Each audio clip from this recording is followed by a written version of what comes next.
Pasamos ahora al último tema de este trabajo práctico, que es el cultivo de microorganismos.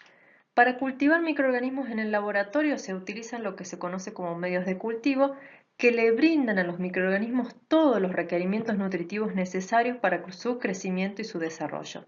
Además, también se le brindan todas aquellas condiciones ambientales óptimas para su crecimiento, como por ejemplo condiciones óptimas de temperatura y pH, dependiendo de cuál sea el microorganismo.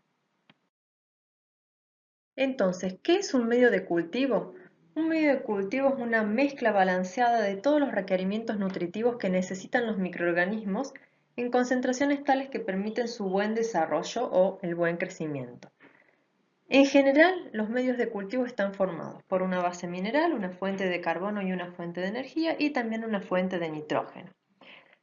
Por supuesto, dependiendo de cuál sea el microorganismo a cultivar, la combinación de todos estos nutrientes va a variar, pero en general todos los microorganismos necesitan macronutrientes, que son los que se encuentran en mayor concentración y que hay que proveerles en un medio de cultivo, que en general por supuesto son el carbono, el hidrógeno, el oxígeno, el azufre, el fósforo y el nitrógeno, y también micronutrientes, que son en general metales que forman parte de los grupos prostéticos de las enzimas y que permiten su buen funcionamiento.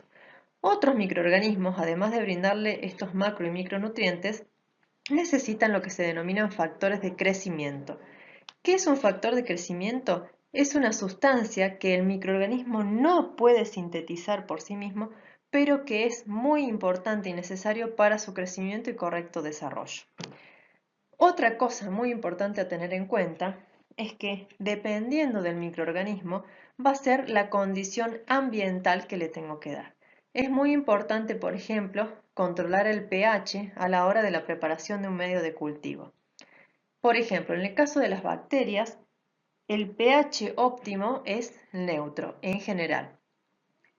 Para los hongos se necesita un pH más ácido y para los actinomicetes, por ejemplo, se necesita un pH más básico.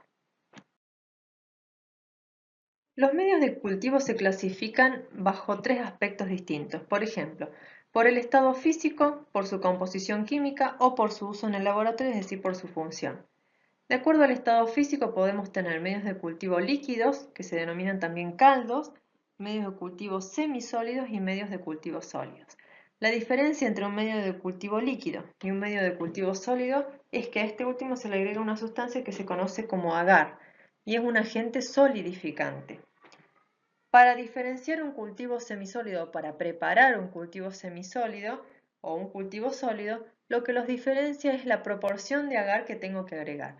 En el caso de los cultivos o los medios de cultivo sólidos se agrega agar en una proporción de un 2% aproximadamente, mientras que en los medios de cultivo semisólidos se agrega agar más o menos en una proporción del 0,2%.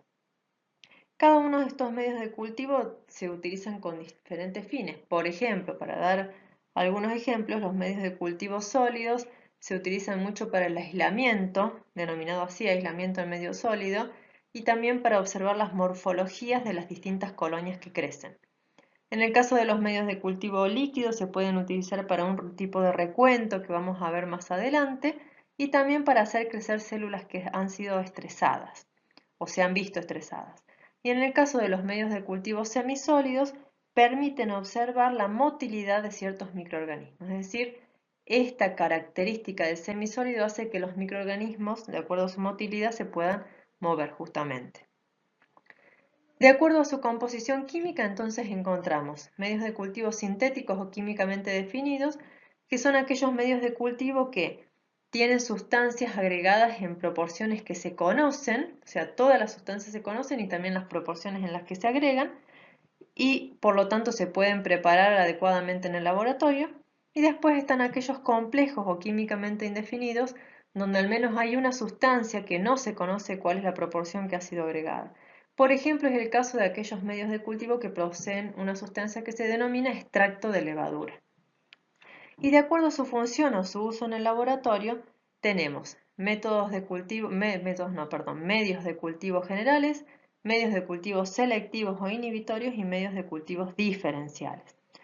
Los medios de cultivo generales son aquellos medios que permiten el crecimiento de una gran proporción de microorganismos que tienen bajos requerimientos nutricionales. Es importante aclarar que ningún medio de cultivo me va a permitir el crecimiento de todos los microorganismos que existen y por eso cuando hablamos de medios de cultivo generales hablamos de que permiten el crecimiento de una gran cantidad de microorganismos. Por ejemplo, vamos a mencionar mucho el tema del agar nutritivo y el caldo nutritivo que pertenecen a esta clasificación. Por otro lado tenemos los medios de cultivo selectivos. Los medios de cultivo selectivo son medios de cultivo a los que se le ha agregado una sustancia que inhibe el crecimiento de ciertos microorganismos y permite entonces que crezcan ciertos microorganismos en particular. Por ejemplo, es el caso del caldo McConkey, que se utiliza para el crecimiento de los coliformes en agua o para identificar, digamos, coliformes en agua o alimentos. Se les agrega una sustancia que se llama bilis de buey que evita la proliferación o inhibe el crecimiento de ciertas bacterias gram positivas. Y en el caso, por último, de los medios de cultivo diferenciales, estos poseen o se les ha agregado una sustancia que permiten diferenciar entre dos colonias o dos microorganismos diferentes.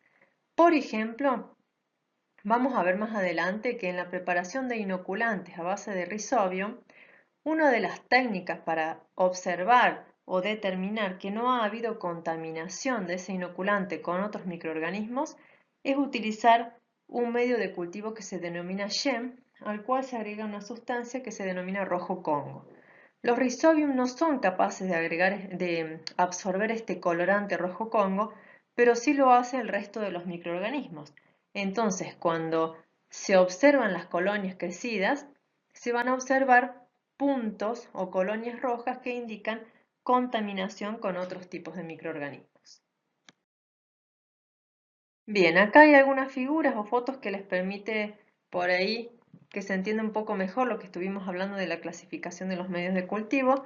En el margen superior izquierdo pueden ver un medio de cultivo general que, como les dije, permite el crecimiento de una gran variedad de microorganismos. En este caso, eso se pone de manifiesto porque crecen colonias de distinto color, con diferentes formas y con diferentes texturas. Al lado tenemos medios de cultivo diferenciales y selectivos. Son medios de cultivo que, además de poseer la sustancia para inhibir el crecimiento de ciertos microorganismos, tienen otra sustancia que permite diferenciar entre dos colonias diferentes.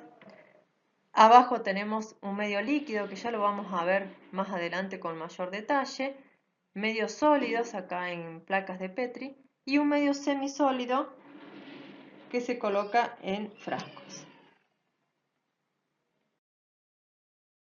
Los medios de cultivo comerciales en general vienen en polvo y por lo tanto cuando los compramos y los usamos en el laboratorio solo tenemos que pesarlos y agregar la cantidad de agua necesaria de acuerdo a lo que dice el fabricante. Sin embargo, existen otros medios de cultivo que necesito hacerlos en el laboratorio. Por ejemplo, aquí tenemos una tabla con un medio de cultivo general y por otro lado un medio de cultivo selectivo. En el caso del medio de cultivo general podemos ver la composición química que tiene, es decir, una fuente de carbono y energía que se le ha agregado, una fuente de nitrógeno, una base mineral y a este medio de cultivo se le ha agregado un agente solidificante, o sea, el agar. Por supuesto, después se diluyó en agua. Por lo tanto, además de saber en este caso que es un medio de cultivo general, también podemos ver que por su estado físico es un medio de cultivo sólido. Es importante aclarar que en el caso de los medios de cultivo comerciales, en general no hay que regular el pH, pero sí hay que hacerlo en aquellos medios de cultivo que preparamos en el laboratorio. Recuerden que dijimos anteriormente que de acuerdo al microorganismo va a ser el pH en el cual va a crecer en forma óptima. Para la regulación del pH podemos usar o hidróxido de sodio para aumentar el pH o el ácido fosfórico para disminuirlo. Nunca se puede usar en el laboratorio de microbiología ácido clorhídrico debido a que el cloro es tóxico para los microorganismos. Bien, por otro lado a la derecha tenemos un medio selectivo, en este caso para fijadores de nitrógeno. Ustedes van a ver posteriormente que los fijadores de nitrógeno son microorganismos capaces de utilizar el nitrógeno atmosférico y transformarlo en amonio. Por lo tanto, más allá de su composición, donde vemos una fuente de carbono y energía, una base mineral y también, por supuesto, ha sido diluido en agua y se ha regulado su pH a 7, no poseen, y eso es lo más importante, una fuente de nitrógeno. Esto es lo que permite que el medio sea selectivo, porque justamente al no tener esta fuente de nitrógeno, solamente van a crecer aquellos microorganismos capaces de utilizar el nitrógeno y transformarlo en una fuente adecuada de nitrógeno para crecer. Bien, entonces, ya vimos lo que es un medio de cultivo, cuál es la composición química general que tiene que tener todo medio de cultivo y cómo se clasifican los medios de cultivo. Veamos por último cómo es la forma de preparación de un medio de cultivo. Recordemos, como dije anteriormente, que los medios de cultivo comerciales en general vienen en polvo y simplemente tengo que pesar la cantidad adecuada y disolverla en agua. No hace falta regular el pH. Por lo tanto, lo que vamos a ver ahora es la preparación de un medio de cultivo como realmente debe realizarse en el laboratorio. Para comenzar, por supuesto, vamos a utilizar una balanza analítica. Esta balanza, por supuesto que lo primero que hacemos es encenderla, colocamos el recipiente en el que vamos a pesar nuestros componentes sólidos, taramos la balanza, es decir, la llevamos a cero para que podamos allí colocar el componente a pesar en nuestro recipiente y podamos realmente registrar la lectura de ese componente que sería uno de los nutrientes a pesar.